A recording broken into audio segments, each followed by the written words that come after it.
저희 당 얘기해요. 제가 저거 국민의힘 얘기가 재밌어요. 우리 당 얘기가 재밌어. 그래. 너 지금 좀 바로 이제 넘어가. 네, 다 그거 기다리신 것 같아. 오늘 정책 얘기 앞에 좀 나오니 여기서. 제일 재밌는 뉴스는 권성동이죠. 야 이거 원고 보고 계시는 거 아니에요? 아니에요. 권성동. 나눠 제가 주긴 지금 했잖아요. 사진 한 장 딱 준비했습니다. 권성동 오늘 원내대표 사퇴 퇴임 기자회견 합니다. 이게 권성동 원내대표의 자 우리가 앞에 스케치북 있죠. 요거 활용해야 돼요. 요거 권성동 원내대표는 상당히 대단한 거예요. 우리가 뭐 대통령에 대해만 평을 쓸 때 이런 스케치북을 활용했는데 권성동 원내대표를 평가해보자. 왜냐하면 지난 국민의힘 6개월 윤석열 전 대통령의 불법적 비상계엄 이후에 6개월을 사실상 여당 그리고 제2당을 주도했던 거는 권성동 원내대표였다라는 거에서 점수를 주시고 한마디 평가를 한 줄로 해주시기 바랍니다. 점수? 점수요. 점수? 네, 점수.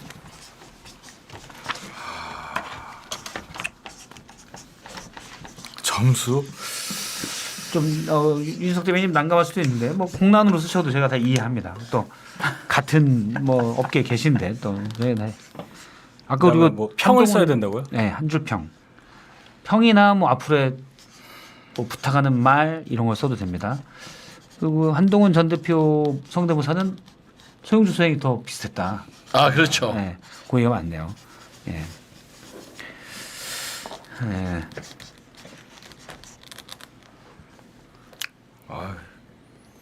뭐 쓸말이 너무 많아가지고. 마이너스 100점 지금 너무 많아. 우리 시청자분도 의견들 주고 있는데요.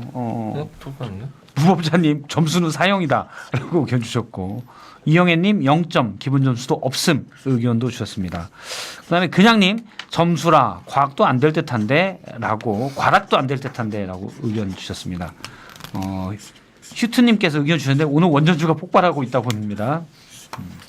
원전주가? 원전주가 계약했는데. 자 그러면 같이 들고 자, 권성동 원내대표의 우리의 평가입니다. 마이너스 100점. 못 썼네. 마이너스 100점. 다들 네 점수를 아예 안 주신. 안 주셨고 마이너스 100점, 마이너스 100점. 나만 진지했어 이거. 많이 줬네. 자, 12점. 오. 나만 진지했어. 그래도 배치니까 12점 줘야죠. 네, 출석 점수 준 건데 저는 이제 그만이라고 이제 그만. 줬고요. 원내 윤석열이었다. 원내 윤석열. 정치 격사, 창조적 파괴자. 네. 할 말이 많았군요. 그렇습니다. 예. 깜짝 놀랐습니다. 이제 여당 됐잖아요. 그렇습니다. 거기다 감사의 말 땡큐 뭐 이런 거. 땡큐 쓰고 싶었는데 땡큐라고 하기에도 그래도 같은 정당 정치라는 입장에서는 정말 창피했어요. 그러니까 저는 5월 10일 날 본인들이 선출한 대선 후보를 야심한 밥에 잘라내고 밖에서 들어오려다가 실패한 성공도 못한 그런 일을 해놓고 책임도 안 지고 나서 지금까지도 정말 얼굴 두텁게 있다는 자체. 예. 이건 정치사에서는 두고두고 다시는 이런 일이 있을 수 있을까? 권성동만 할 수 있는 일이지 않을까? 그런 의미에서 마이너스 100만 점을 주려다가 네. 100점만 줬습니다. 벨라님께서 좋은 의견 주셨어요. 5점. 그냥 5점이다. 5점. 우리 정치사의 5점이다. 5점. 써먹어야겠다. 저는 5점 권성동. 센스가 천철살인입니다. 역시 이제 집단지성이 가동되고 있어요. 네. 저렇게 이제 한 정당의 좀 대표격인 분은요 자기 사심을 버려야 해요. 예. 그래서 우리는 각 당의 지도자들에게 항상 요구하는 게 선당 후사의 정신을 가져라 그런 거였잖아요. 근데 권성동 원내대표는 원내대표직에 계속 있으시면서 자신의 정치적인 미래에 당의 스케줄을 만들어갔던 것 같아요. 그래서 그거는 대단히 좀 부적절하고 잘못됐다. 예. 제가 예전에 알고 존경했던 권성동 의원인가는 다른 권력욕의 화신이 돼버린 것 같다. 그래서 참 예. 안타까워요. 제가 되게 좋아하던 분이었거든요. 그래서 앞으로 당 내에서 뭔가 이번에 이제 원내대표를 그만두게 되면 뭔가 어떠한 중요한 직책을 맡을 수가 있을까?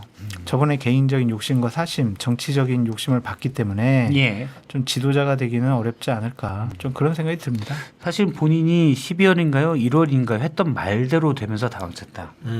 얼굴 두껍게 하고 다녀야 된다. 너무 두꺼웠어. 너무 두꺼웠다. 권성동 의원이 처음에 원내대표 되신 날이 12월 12일이란 말이에요. 그리고 12월 14일에 탄핵 의결이 됐죠. 예. 그 전에는 1차 탄핵 때는 아예 안 들어가기로 해서 몇 번 빼고는 저희 당 의원들이 참여를 안 해서 불참했죠. 투표 예. 불성립이 됐잖아요. 근데 두 번째는 잘 보시면 당론은 반대지만 들어는 갔어요. 예. 그 결정을 한 거예요. 원내대표가. 원내대표가. 그렇죠. 그래도 융통성이 있었다고 봐야 돼요. 그때까지만 해도. 그리고 그동안 쭉 지도부가 예를 들어서 윤 대통령 관저 앞에서 뭐 시위한다든지 하는 거에 선을 딱 그어줬잖아요. 예. 그런 것까지 생각해 보면 그때까지도 저는 역할을 하고 있었다고 평가를 했었어요. 예. 그런데 이 경선 대선 못 뽑는 경선 중간부터 진짜로 후흑 됐어요. 두껍고 까매졌단 말이에요. 후흑. 네, 후흑이잖아요, 그게. 그래서 거기서부터 좀 이상하다. 그러면서 이제 결국은 뭐 한덕수 쪽으로 가는 것을 무리하게 이제 가게 되는 거고 김문수 후보 되니까 뭐 알량한 대선 뭐 여기서부터 이제 완전 빌런이 돼버린 거죠. 빌런이 돼버렸다. 그래서 이제 미임 같은 것도 많이 생겼고 했기 때문에 권성동 의원은 본인 정치 생명을 거의 복구 불가능 수준으로 만들었었던 6개월의 원내대표 기간이었다. 그래서 제가 점수를 드릴 수가 없는 거예요. 그 다음에 이제 이거 이제 그러니까 한동훈 대표 좀 좋아하시는 분들이 많이 보는 유튜브에 나가서 예. 그 진행자가 가끔 이렇게 포를 돌려요. 누구 좋아하십니까? 뭐 눌러주세요. 뭐 이런 식으로. 그래서 쭉 하다가 이재명, 권성동 누가 더 싫어? 이걸 올렸어. 그랬더니 65대 35가 나온 거예요. 권성동이 65야. 와. 그래서 제가 참 야 이건 물론 뭐 편향된 뭐 그런 걸 수는 있겠지만 이 정도가 됐으면 아무리 강릉에서 무소속으로 당선되신 적도 있고 5선을 하셨지만 이제 공직선거 글쎄 뚫을 수 있을까? 많이 그런 생각이 실망스러워요. 들어요. 근데. 상당히 실망스러워요. 지금 그죠? 우리도 앞서 뭐 이것저것 했을 때 시청 동접자가 9,000명 정도였거든요. 네. 10,000명이 넘어갔어요. 진짜요? 와 권성동의 힘인가? 권성동이 알겠습니다. 권성동 폴 한번 돌려봐요. 근데 권성동 의원은 이번에 고필이 PD님. 이번에 대선에서도 강릉은 이겼기 때문에 네. 나는 뭐 다음에 또 당선될 수 있어 그런 자신감은 있을 텐데 그러니까 그걸로 끝날 것 같다라는 거지. 이제 지도자로서 역할하기는 어려워 보인다. 그렇게 보여요. 원래 저도 권성동 원내대표 처음 됐을 때 이분이 나름의 약간의 전략도 있고 야당 소통 능력도 있기 때문에 앞서 이제 말씀하신 대로 그 12월 14일 날 탄핵 소추 때 표결엔 참석하도록 하고 그래서 급변침을 위한 속도 조절을 하고 있는 걸로 알았었거든요. 근데 나중에 갑자기 실제 탄핵이 된 다음에 전혀 그런 모습이 없더라고요. 그래서 저도 예상이 사실 틀렸어요. 이분이 사과. 머리를 쓸 줄 알았는데 저도요. 사과하세요. 좀 제 예상이 나름대로 틀린 거예요. 사과드립니다. 그래도 영리하게 정치를 하는 축에 속했던 의원이었죠. 예를 들면 박근혜 전 대통령 탄핵 당시에도 본인이 이제 법사위원장으로서 탄핵을 이끌면서 예. 재판부에도 탄핵을 시켜달라는 그런 읍소를 했었던 것이고 당시 우상호 원내대표와도 여러 가지 얘기를 해가면서 이 국민의힘 내부에 있는 의원들을 탄핵에 찬성하게끔 많은 역할을 했어요. 그러면서 이제 사실상 보수가 완전히 괴멸되는 거를 다시 좀 막는 역할을 했다고 저는 판단하는데 왜 이번에는 그런 역할을 하지 못했지? 저도 그런 부분에서는 좀 영민함이 떨어진 것 같다. 그러니까 평론하면서 대단히 좀 자괴감이 드는 게 제가 대단히 국회 있을 때 제가 좋아하고 존경하고 여러 가지 얘기를 많이 나눴던 분이거든요. 예. 국회 나와서도 잘 지냈었는데 저러한 인간관계가 있는 분을 평론가로서 어쩔 수 없이 비판을 하고 비평을 해야 된다는 게 인간적으로는 상당히 괴롭고 좀 자괴감도 많이 드는 상황이지만 그래도 정치인 권성동으로 놓고 봤을 때는 이거는 도저히 비판하지 않을 수가 없다 그런 생각이 듭니다. 인간관계에 가깝지만 비판하지 않을 수 없다. 권성동 의원 얘기를 했고 지금 좀 전에 김성원 의원이 예. 원내대표 출마 선언을 했습니다. 김성원 의원은 친한계로 분류되죠. 그리고 이제 친윤계에서 송원석 의원이 출마할 거다. 내일까지 후보 등록이죠. 그렇게 알고 있습니다. 내일까지 후보 등록을 16일 날 선출을 하는데 어떻게 보시는지. 이거는 또 이 분야에 빠삭하신 장서정 소장님이. 송원석 의원이 되겠죠. 아 그래요? 네. 여기 친한계 옆에 있는데 그래도. 친한계가 소수고 친윤계가 다수잖아요. 그리고 김성원 의원이 지금 정권이 교체되고 난 이후에 예. 야당의 원내 대표로서 역할을 잘할 것이냐, 한마디로 원내 대표 깜이냐, 그런 것에 대한 다른 의원들의 평가가 좀 있을 것 같기도 해요. 네. 그리고 이제 정말 윤석열 정권이 잘 나갈 때는 예. 친윤이었거든. 네? 유성원 의원도 어우, 완전히 그러니까 윤석열, 장제원, 김성원 실수였지. 이거. 그렇죠. 원래 고라인이죠. 예.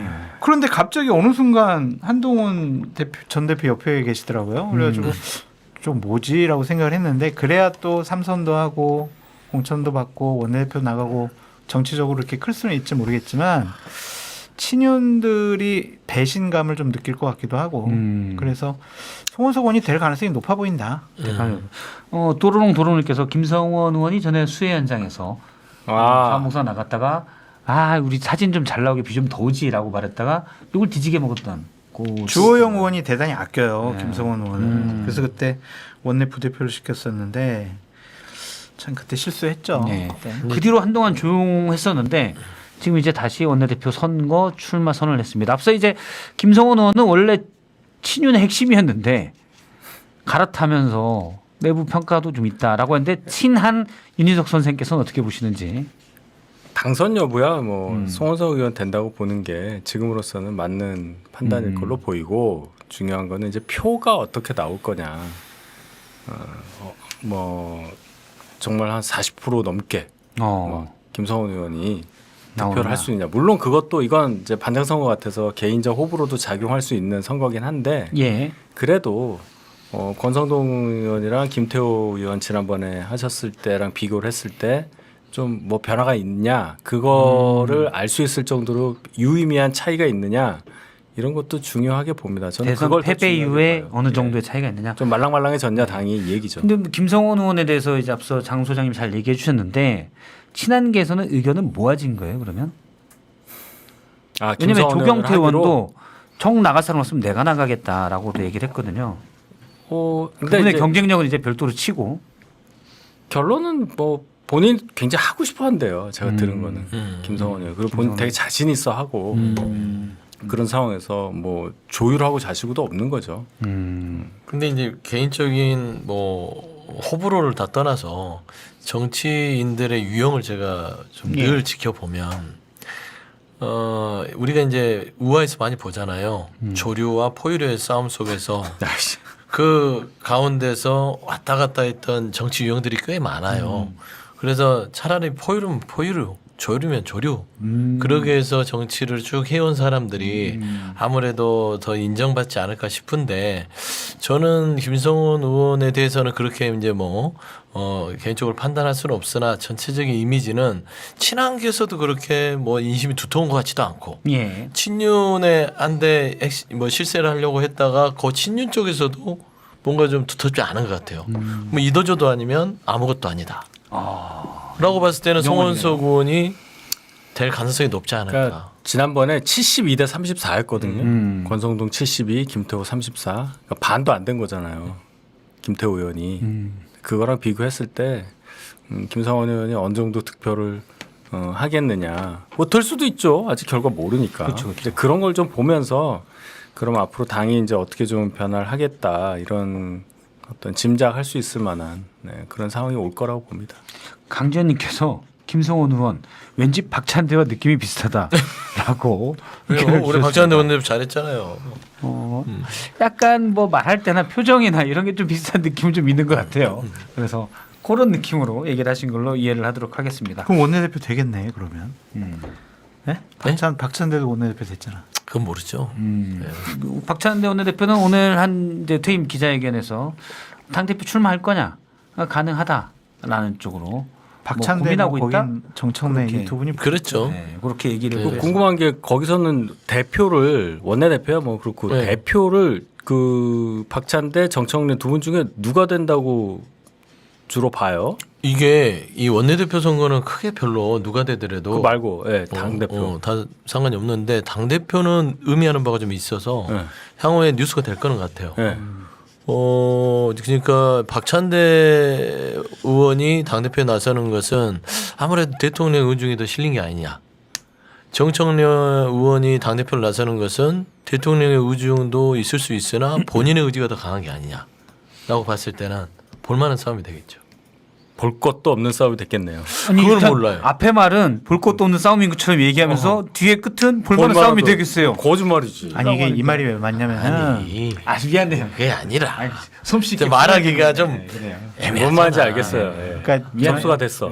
왜 그러냐면 박찬대 원내대표에 대한 평가가 좀 외부에서 보는 거랑은 좀 다를 수가 있을 것도 같다라는 그런 얘기가 그런 좀 게 있는 있다. 게 아닐까. 근데 당원들이 거기까지 당원들이 모르시잖아. 맞아요. 근데 이제 막 소문이 날 것 같아요. 그래서 박찬대 원내대표가 원래 비서실장을 가기로 했고 가고 싶어 했는데 그 안 된 이유 그런 것들이 이제 슬슬 나오겠죠. 그러면은 생각보다 이렇게 신뢰가 있는 걸까?